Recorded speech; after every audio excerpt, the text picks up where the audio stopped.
This is Gregory with how I lost over 100 pounds and kept it off for 30 plus years, where there should be no hesitance in your weight loss and weight maintenance. Now today we're going to continue the series Confessions of an Obese Child and talk about the invisible student. Now before we begin, if you need help with weight loss, contact me through the Clarity FM link found here in the episode notes. Also in the episode notes, you'll see links to my website that has a bunch of articles and recipes that might be useful to you, links to my podcast that might be useful to you. And if you appreciate my content, there is a link for PayPal to make a donation. All right, so I definitely recommend you watch the previous installments of Confessions of an Obese Child. This series is probably going to go 30 episodes. And I'm gleaning a lot off of my book, but the book I think is better read than my retelling. But you're more than welcome to check out the book. I think you can get on Kindle for free if you have unlimited Kindle.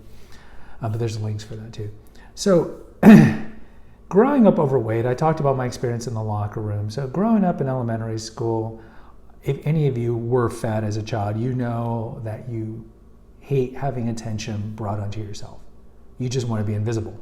You just want to be invisible. When you're walking the hallways, when you're in class, pretty much everyone want to be invisible, because if you get attention, then people will be reminded, if they have forgotten already, that you're morbidly overweight and then start picking on you all the time.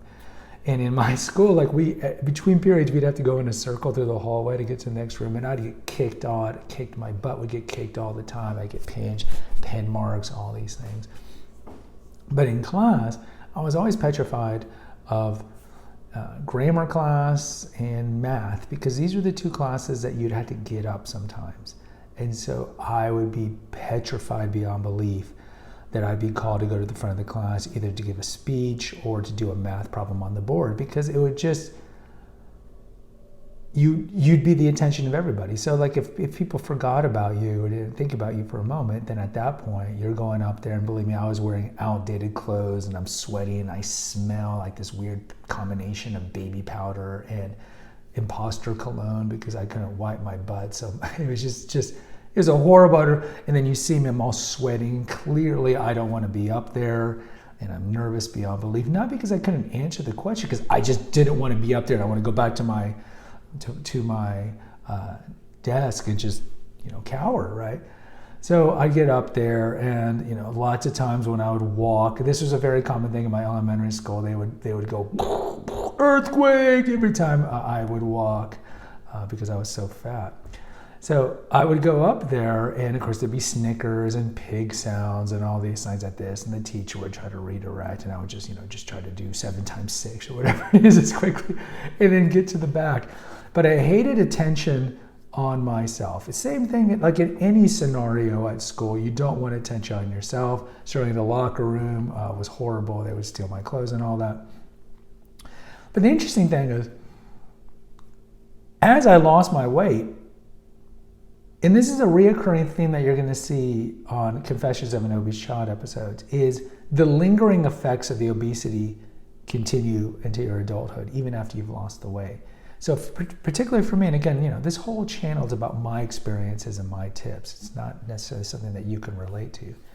So as in college, I had the same issue again. I was regular weighted, but I would go into a classroom and I would just start sweating.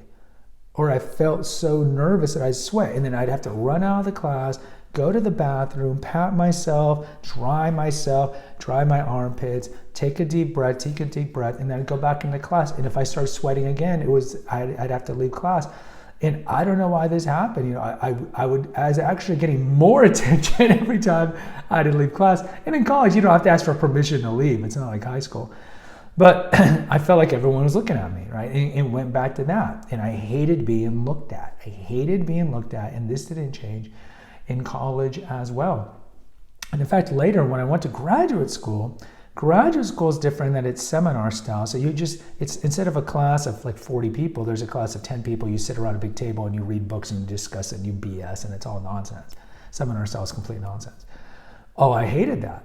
I did not speak at all. Again, regular weighted Gregory, had hair, good looking dude, had girls, petrified of speaking. Petrified. because I didn't want attention on me. I didn't want to start sweating. It was hard enough as it is to be in a classroom where it was hard to escape. The classroom of 40 or 400, it was radically different.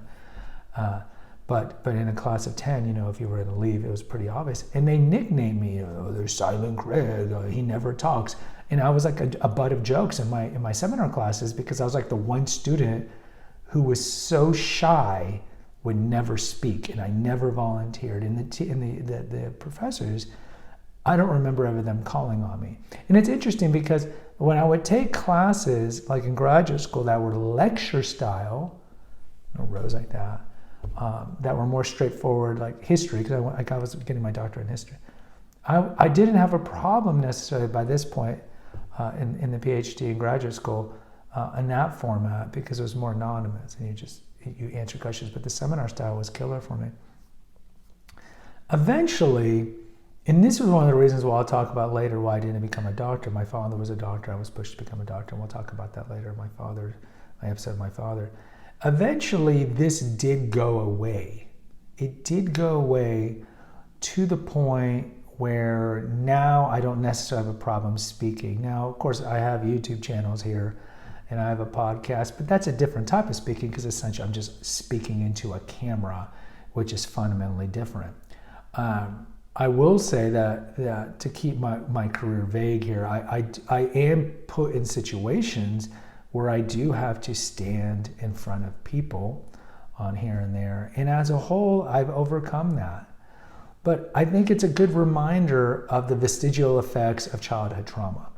That even though I was no longer overweight, and you'll see this like with my dating history when I talk about that, and with a lot of other things, intellectually, I knew I wasn't fat, but emotionally, I'm still the fat kid inside. And so anytime I'm put in events post-weight loss that remind me that I trigger that, I kind of go back into Fat Gregory mode. And it was definitely with the invisible student. I wanted to be invisible. I never wanted to be called on because I hated the attention that was brought on me. And understandably so on one level, if you can relate. But then even after the weight loss, I still had that problem. And it took me years to overcome that problem, to the point where I think the way I overcame it was everybody is so narcissistic. Nobody really cares about what you look like. Like I'll go to mass with my mom or with somebody else, and they'll be like, I don't like the way I look. I'm like, nobody's even looking at you. Nobody cares. Everybody's self-involved. We're just self-involved people.